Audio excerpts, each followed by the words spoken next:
بسم اللہ الرحمن الرحیم۔ السلام علیکم ورحمۃ اللہ وبرکاتہ۔ معزز سامعین اکرام، آج میں آپ کے خدمت میں حاضر ہوا ہوں، ایک ایسا وظیفہ لے کر حاضر ہوا ہوں جو یہ وظیفہ ماہ ربیع الاول کا چاند دیکھتے ہی 12 ربیع الاول تک یہ وظیفہ کریں یا سنیں کہ آپ اس وظیفے کو کر بھی سکتے ہیں اور آپ اس وظیفے کو سن بھی سکتے ہیں۔ دونوں طرف سے اس وظیفے کی برکت سے اللہ تبارک و تعالی آپ کے رزق و روزی میں اور تمام مشکلات میں آسانی فرمائے گا۔ وظیفہ یہ ہے، چاند دیکھتے ہی یہ دعا اور وظیفہ پڑھا جا سکتا ہے۔ یہ مہینہ نبی کریم صلی اللہ علیہ وآلہ وسلم کے ولادت کا مہینہ ہے، اسی لیے اس کا استقبال ادباً، شکراً اور محبت رسول اللہ صلی اللہ علیہ وآلہ وسلم کے ساتھ کرنا بہتر ہے۔ ماہ ربیع الاول کا چاند دیکھ کر پڑھنے کی دعا یہ ہے کہ چاند دیکھ کر عام طور پر یہ دعا پڑھی جاتی ہے: اللہ اکبر اللہم اہلہ علینا بالامن والایمان والسلامۃ والاسلام والتوفیق لما تحب وترضی ربنا وربک اللہ۔ اللہ سب سے بڑا ہے، اے اللہ اس چاند کو ہمارے اوپر امن، ایمان، سلامتی اور اسلام کے ساتھ طلوع فرما اور اس چیز کی توفیق عطا فرما جس کو تو پسند اور راضی ہوتا ہے۔ ہمارا اور تیرا رب اللہ ہے۔ ماہ ربیع الاول کا خاص تحفہ، خاص وظیفہ نبی کریم صلی اللہ علیہ وآلہ وسلم کی محبت کا اظہار کے لیے ربیع الاول میں یا چاند دیکھتے وقت یہ وظیفہ کرنا باعث برکت اور محبت رسول اللہ صلی اللہ علیہ وآلہ وسلم کا ذریعہ ہو سکتا ہے، یا اس وظیفے کو سن بھی سکتے ہیں۔ سب سے پہلے 100 مرتبہ روزانہ یا 313 مرتبہ روزانہ درود شریف پڑھیں۔ درود شریف یہی پڑھیں جو آپ نماز میں پڑھ لیتے ہیں، یعنی درود ابراہیمی یا جو بھی درود آپ کو یاد ہو۔ یہ درود پاک محبت رسول اللہ صلی اللہ علیہ وآلہ وسلم کی روحانیت میں اضافہ اور حاجت کی قبولیت کا ذریعہ بنتا ہے، خصوصاً اس مقدس مہینے میں۔ کی خواہش پر ایک مؤثر وظیفے کے ساتھ ایک روح پرور واقعہ پیش خدمت ہے جو ربیع الاول کے چاند اور محبت رسول اللہ صلی اللہ علیہ وآلہ وسلم کے متعلق ہے۔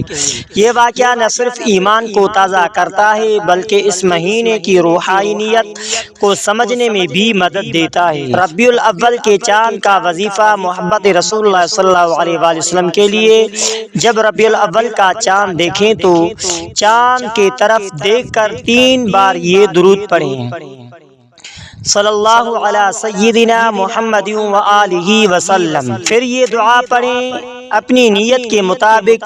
اے اللہ اس مہینے کو خیریت و برکت کا مہینہ بنا دے اور ہمیں اپنی نبی کے حضرت محمد مصطفیٰ صلی اللہ علیہ وآلہ وسلم کی محبت سے سرشار فرما دے اور ہمارے دلوں کو ایمان و محبت حضرت محمد مصطفیٰ صلی اللہ علیہ وآلہ وسلم کے نور سے بھر دے۔ اس کے بعد روزانہ 11 یا 21 دن یہ عمل کریں۔ روزانہ عشاء کے بعد 11 مرتبہ سورہ کوثر پڑھیں، کیونکہ یہ سورہ کوثر آپ علیہ الصلوۃ والسلام کے شان کے بارے میں نازل ہوئی ہے۔ اپنی حاجت کی دعا مانگیں۔ ایمان افروز واقعہ یہ ہے کہ حضرت بلال رضی اللہ تعالیٰ عنہ کا مدینہ چھوڑنا ربیع الاول کے روح کو سمجھنے کے لیے یہ واقعہ بہت خاص ہے۔ نبی کریم صلی اللہ علیہ وآلہ وسلم کے وفات کے بعد حضرت بلال رضی اللہ تعالیٰ عنہ نے آذان دینا چھوڑ دی تھی۔ ان سے جب پوچھا گیا کہ آپ آذان کیوں نہیں دیتے تو جواب دیا: میرے زبان محمد صلی اللہ علیہ وآلہ وسلم کا نام لیتے ہوئے لرزتی ہے اور دل برداشتہ ہو جاتا ہے۔ پھر ایک دن خواب میں رسول اللہ صلی اللہ علیہ وآلہ وسلم کی زیارت ہوئی اور آپ صلی اللہ علیہ وآلہ وسلم نے فرمایا: بلال تم ہمیں ملنے کیوں نہیں آتے؟ یہ خواب دیکھ کر حضرت بلال رضی اللہ تعالیٰ عنہ فوراً مدینہ واپس آئے اور نبی کریم صلی اللہ علیہ وآلہ وسلم کے مزار اقدس پر پہنچ کر رو پڑے۔ لوگوں نے اصرار کیا کہ ایک بار آذان دے دیں۔ جب حضرت بلال رضی اللہ تعالیٰ عنہ نے آذان شروع کی اور اشہد ان محمد رسول اللہ کہا تو پورا مدینہ دھاڑیں مار مار کر رونے لگے۔ یہ محبت اور تعلق وہی ہے جو ربیع الاول ہمیں سکھاتا ہے۔ وفا، عشق اور ادب۔ ربیع الاول کا چاند دے کر درود و دعا سے مہینے کا آغاز کریں۔ محبت رسول اللہ صلی اللہ علیہ وآلہ وسلم کو تازہ کریں۔ درود پاک کی کثرت کریں۔ زندگی میں نبی کریم صلی اللہ علیہ وآلہ وسلم کی سیرت کو عملی بنائیں۔ جو بھی حاجت ہو ربیع الاول میں مانگی گئی دعا خصوصی قبولیت رکھتی ہے۔ اگر آپ کسی خاص پریشانی، مقصد یا حاجت کے لیے وظیفہ چاہتے ہیں تو ضرور بتائیں، اس کے متعلق میں آپ کی رہنمائی کروں گا۔ جیسا کہ ربیع الاول کے مقدس مہینے میں نبی کریم صلی اللہ علیہ وآلہ وسلم کی سیرت مبارک سے ایک اور ایمان افروز واقعہ اور اس سے جڑا ایک روحانی وظیفہ پیش کرتا ہوں تاکہ دل محبت رسول اللہ صلی اللہ علیہ وسلم سے بھر جائے اور عمل میں برکت آئے۔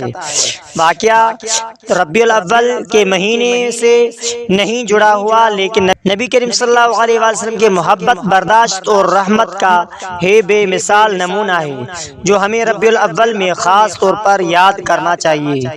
پس منظر، جب مکے والوں نے نبی کریم صلی اللہ علیہ وآلہ وسلم کو مسلسل ستایا، ظلم کیا، تو آپ صلی اللہ علیہ وسلم نے طائف کا سفر کیا تاکہ وہاں کے لوگ اسلام کو قبول کریں اور مدد کریں، لیکن طائف کے سرداروں نے نہ صرف انکار کیا بلکہ شہر کی بدتمیز بچوں، غلاموں اور جاہل لوگوں کو آپ صلی اللہ علیہ وسلم پر پتھر مارنے کے لیے چھوڑ دیا۔ اتنا ستایا کہ جسم لہو لہوا ہو گیا۔ حضرت زید بن حارث رضی اللہ تعالیٰ عنہ آپ صلی اللہ علیہ وآلہ وسلم کو بچاتے رہے، آخرکار ایک باغ میں پناہ لی۔ وہ مشہور دعا جو آسمان کو ہلا گئی۔ نبی کریم صلی اللہ علیہ وآلہ وسلم نے زخمی حالت میں جو دعا کی وہ آپ کی عاجزی اور اللہ سے محبت کا عظیم نمونہ ہے۔ اے اللہ میں تجھ ہی سے اپنی کمزوری، اپنے ہی بے بسی اور لوگوں کے سامنے اپنے بے وقاتی کی فریاد کرتا ہوں۔ اگر تو مجھ سے ناراض نہیں تو مجھے کسی چیز کی پرواہ نہیں۔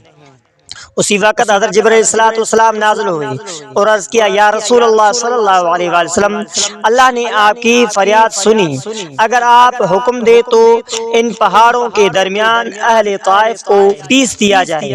لیکن آپ علیہ السلام نے فرمایا، نہیں، شاید ان کی اولاد میں سے کوئی اللہ کا بندہ بن جائے۔ یہ واقعہ نبی کریم صلی اللہ علیہ وآلہ وسلم نے ہمیں صبر کی دعا، عفو و حسن اخلاق کی عملی تعلیم دی، اور یہی روح ربیع الاول کی اصل روحانیت ہے۔ نبی کریم صلی اللہ علیہ وآلہ وسلم کی سیرت مبارک سے ایک عظیم الشان واقعہ پیش کر رہا ہوں جو رزق، دولت اور برکت سے متعلق ہے، اور اس کے ساتھ ایک آزمودہ وظیفہ بھی جو آپ ربیع الاول کے بابرکت مہینے میں کر سکتے ہیں تاکہ اللہ تبارک و تعالیٰ آپ کے رزق میں کشادگی، برکت اور حلال مال عطا فرمائے۔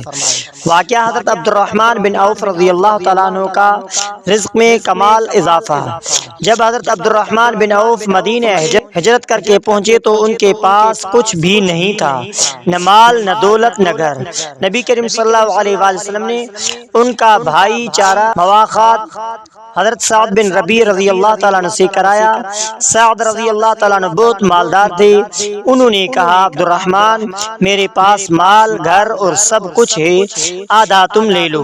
لیکن عبد الرحمن بن عوف رضی اللہ تعالیٰ عنہ نے یہ مشہور جملہ کہا، بارک اللہ لک فی اہلک و مالک، اللہ تمہارے مال اور اہل و عیال میں برکت دے، مجھے بازار کا راستہ دکھا دو۔ یعنی انہوں نے کسی کا مال نہیں لیا، صرف محنت، نیت اور توکل کے ساتھ بازار گئے، کاروبار کیا اور چند دنوں میں اتنا کما لیا کہ مدینے کے بڑے تاجروں میں شمار ہونے لگے، حتیٰ کہ بعد میں انہوں نے راہ خدا میں ہزاروں دینار صدقہ کیا۔